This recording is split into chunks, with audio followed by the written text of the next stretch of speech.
Hello everybody, welcome back. It's Joey again, Vegas D-Tech.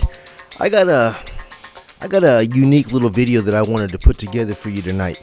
You know, this past week there's been a lot of back and forth and crazy backlash about the iron mask situation that Iffy Signals actually made in regards to the legend and the iron masking.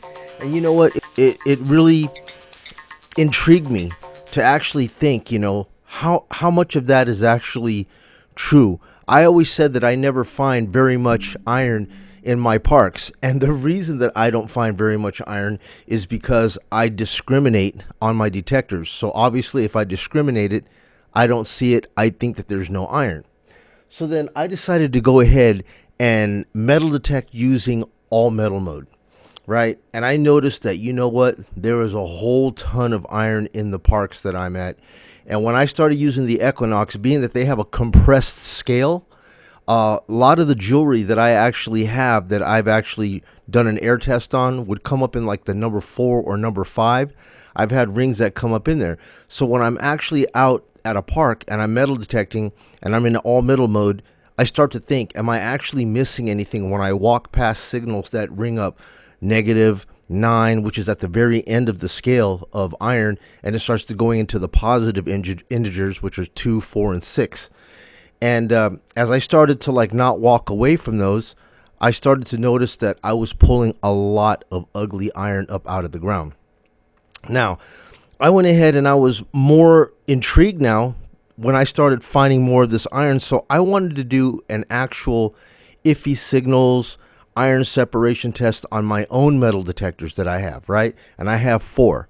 So what I'm going to do, guys, is I'm going to show you this little clip of a very, very quick iron mask test that I did with my detectors. Now, guys, this is in no way an in-depth test. You know, I didn't do a whole bunch of change the sweep speeds and parameters and programs and then run that setting in this mode and that mode. I didn't do all that.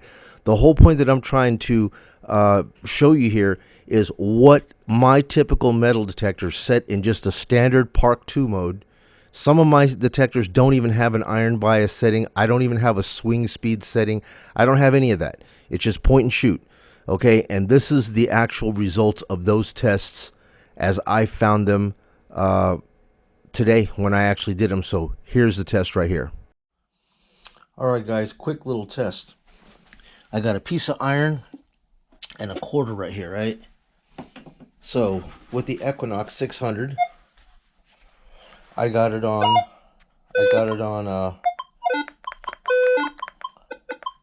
FE's at 0, right? That's the tone it's supposed to give you. All right, so about a ruler apart, I'll put this rusty piece of schmack next to it. About a ruler apart here.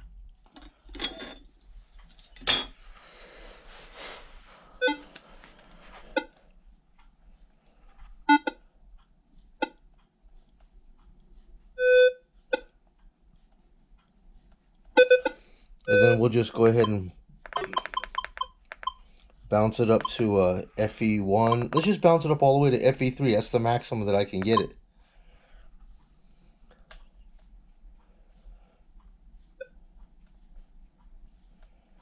Right? Now if I have just the tip of the coil,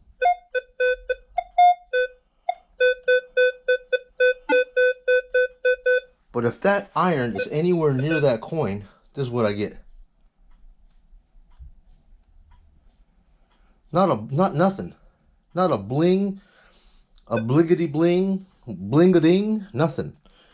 Right? And like I said, I just take this thing all the way back.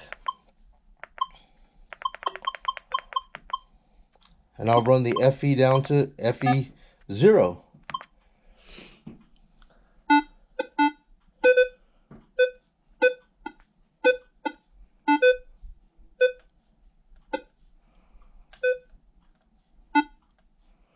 Barely anything, man. Maybe a 10? That quarter should ring like a 30, 31. So let's go ahead and try this with like my X-terra, right? X-terra, same way. If it's off the coil,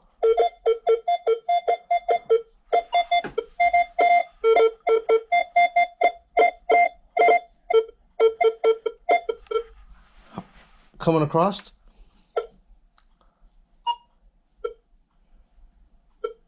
I mean, absolutely not enough for me to want to stop at one ruler apart, right? That's what I'm getting. Off the iron. But if that iron is anywhere near that coil, tone deaf. Nothing.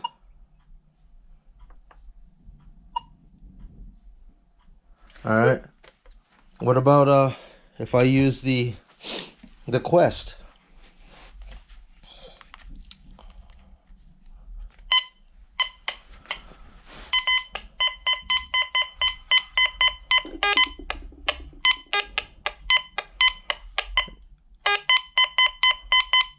Sure, as long as it's off the coin, as long as the coil is off the iron, no problem. But as soon as that iron gets under the coil,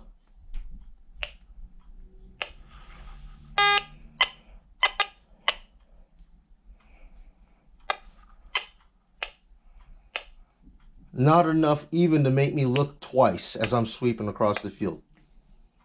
Zero. All right. Now, the only one that seemed like it might have a little bit peekaboo interest would be Simplex, right? Let's try the Simplex here. Okay, Simplex Park 2 SP24 coil.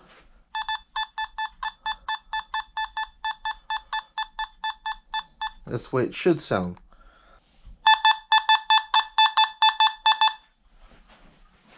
And here's with the iron.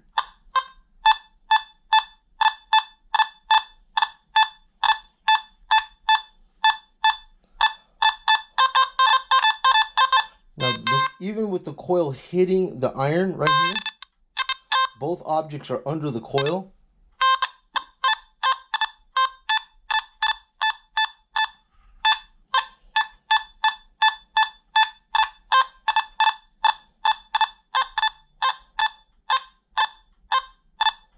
Back and forth, I'm getting a hit. Albeit broken, yeah, it's supposed to be, what is this thing supposed to read? Like 95. It's supposed to be 95 when it's by itself, and you're getting a...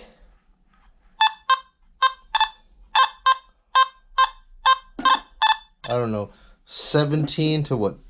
Was it 17 to...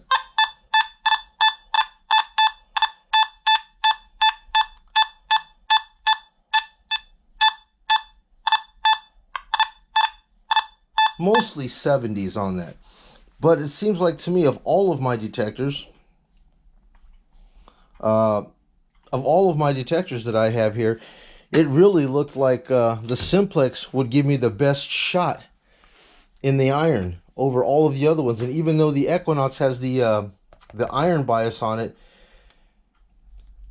to me, man, no, I'm not stopping. No, I'm not stopping. No, I'm not stopping. Simplex is the only one that would put me in there to where both objects are under its coil, and yet it still beeps for me. So that was a very wild test that I had to conduct myself in correlation to, you know, a ferrous target next to iron. All right, guys, so you've seen that test, right? Now, I after doing that test right there, I went ahead and went online, and I was doing some more, you know, scavenging, trying to find out as much as I can about iron masking. Because I keep thinking to myself, man, if iron masking is really that big of a problem, how much iron masking is going on in the parks, and how much actual good ferrous targets am I walking away from, or walking over, or discriminating past? And I wanted to get down to the bottom of this, right? So I happened to find a article written by Dan Towski Detectors. I don't know if you guys have ever heard of that. I can leave a link down here for where you guys can go and actually find this, you know, article. And I'm going to show you a little bit about what I've discovered in a test that these guys did, where they actually went to a relic site, right? and that's never, it's like kind of off limits. Nobody has ever been on there for many, many hundreds of years. Nobody's gone out there, but they had a chance to go out there and start excavating, and they found out the truth using the F-75. Okay, this is the technology, because this thing, I think this test happened in like 2009, 2010, and at the time the F-75 was the actual detector of choice that they were using to actually try to go on relic hunt, and this is what they found doing some excavating. Okay, to sum it all up, man, to make it sense, they dug out a 5x5 pit. They dug it down to 9 inches, pulled all the dirt out of it, and spread it on a bed sheet to 2 inches on the bed sheet.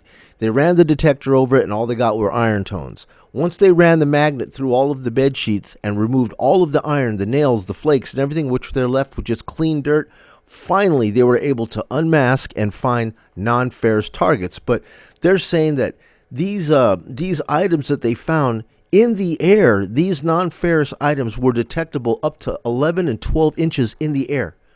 But yet in 2 inches of dirt, the detector couldn't find nothing. That's the power of how badly the iron masking was actually causing a problem here in this dirt. It says, so what does all of this mean? To sum it all up, it says the fact is that over 95% of good targets we choose to find or recover are still in the ground and are masked, silent masked, or just too deep for recovery. At this particular fort, even with well over 100 keeper non-ferrous targets that have been recovered over 10 acres of parcel. So in 10 acres, they recovered 100 non-ferrous targets. They still claim that 95% of all the good stuff is still out there in the ground, being masked, okay? He goes, it is safe to say that only 5% of the good targets have been recovered. Yes, 95% of the good targets remain masked. That's only 1/20th of the non-ferrous good targets have been recovered. A 5 foot by 5 foot or 25 square foot sampling versus a 100,000 square foot property is hardly a dent. And then down here it says, electronically, we have come a long way with the advent of the F-75. So, I mean, at the time, the top of the line detector that they were using to do this test was the F-75. It says, it is approximately 100% or double the performance leap in technology from where they started from in like 1950 to that point. Technology has jumped 100%. Now it says, could we possibly double the technology performance again? And this is what brings me to the whole game changer thing with these detectors that are out there right now. Are they really a game changer, or are we really just getting the same kind of technology with extra features to it? And the only detector that I can think of based on the reports that I'm getting back is that the Deus 2 has the ability to unmask. I don't know if the Legend can do it. I don't know about the Equinox. I mean, based on my test, I didn't see the Equinox doing that well with it, and certainly none of my other single frequency detectors, other than the Simplex that you saw, they all struggled with this as well. All right, guys, so getting back to it here, my camera just cut off here because I only got a 20-minute increment before it wants to cut off. So getting back to it, it's been a boggling concept to me about all of this iron masking. How much stuff are we actually walking away from? Is there actually groundbreaking technology in the new detectors that are out there? And if the Deus 2 is the groundbreaking device that we are looking for, is it basically saying that all these other detectors that don't have that iron unmask capability? Because I'm hearing from Paystreak and Calabash that there's nuanced tones that are happening in these detectors that can basically let you know when you're actually above trash and that you can walk away from it.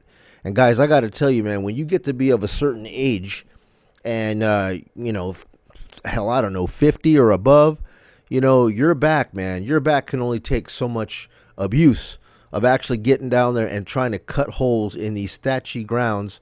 Your spine is like a spring. Okay, it's a spring, and a lot of us are overweight, man. We're overweight I'm overweight by like 25, 30 pounds, man. And when you're down there on the ground trying to dig a hole, and your body is constantly moving forward like this, trying to suspend that upper weight, you're going to blow out your lower back trying to dig all these unnecessary holes. And if this detector here can alleviate you from having to dig so many junk holes, and it tells you that you can actually walk away from things because of its nuanced tones, this might be, the game changer for the future of what, the way I want to detect. Now, it's not going to be anytime soon. I can tell you that much, because, trying to condone spending $1,600 plus, you're going to need an additional coil, some type of an elliptical coil. You're probably going to have to, save the money for that. So I'm going to say anywhere from $1,600 to $2,000 is the price point for the Deus 2. And right now, that's just too deep for my pockets, man. Maybe at some point I'll look into it. But I tell you what, if I just happen to be at a bar and some Deus 2, salesmen were in there and he happened to sell me a detector, every other one of my detectors would have to go for sale to try to recoup some money. Because from what I'm seeing with the Deus 2, they're saying that machine is an all-A-round detector. It can, most detectors can dive to 10 feet and the Deus can go to 60. Well, the only way I'm going 60 feet is if I'm drowning, because I don't even like going into water. Okay, so I don't even have a need for anything like that. But nevertheless, if it can go 60 feet, it's waterproof for the rain. Can it relic search? I don't even do that. I don't relic. I don't prospect. But if that's something that it can do, it's even more kudos to you. And for me, if it's that good in those areas, it's got to be that good in the park. Target separation, iron masking, iron unmasking. I'd have to learn all those programs and settings. And yeah, right now, that's nothing that I want to do. I like the graphic user interface of how the Equinox looks. But man, like I said, man, it's been bothering me deeply, man. I mean, how much stuff am I actually walking over, walking by, walking through, when the iron masking is making my stuff sound no good? That was the reason, I talked with Iffy Signals a couple of times, and at the time I had the Ace Apex, and I was starting to test it, and I finally went and did some testing in my own garage with this, and I found that this Apex had a serious problem when it came to iron. As you could put a ring right next to a piece of iron, and as you ran over it, it would just buzz. It would hit that buzz and send such a long buzz, it would pass right over the good target, and you would never hear anything about the good target that was sitting right next to it. That iron report issue was such a long buzz, no bueno. And it didn't work for me where I'm at. I'm not near a beach. So I have no need for any of its other capabilities. All I needed it to do was to work well in the park, and when I seen that, running right over with the iron report, and then the way the VDI, I didn't even have the VDI, so audibly it tells me that it was a bad signal, and then visibly I'm taking a look at the VDI, and I see that the number gets pulled down to the point that I can't even identify what the target is next to it. Just overall, it didn't work for me. And Mike or Iffy Signals, we came across this iron mask question once before. But after he did this test here, I wanted to do one myself. I did. This is the report that I came up with. And then I went ahead and found this little thing with Dantowski. And it's just quite interesting, man. So, I think I'll leave this video at that. But whatever your guys' thoughts are, please let me know in the comments down below. And if you like what you've seen, please give me a thumbs up, like, and subscribe. And guys, that's all I have for you. I'll see you guys on my next video. You guys be well. Take care.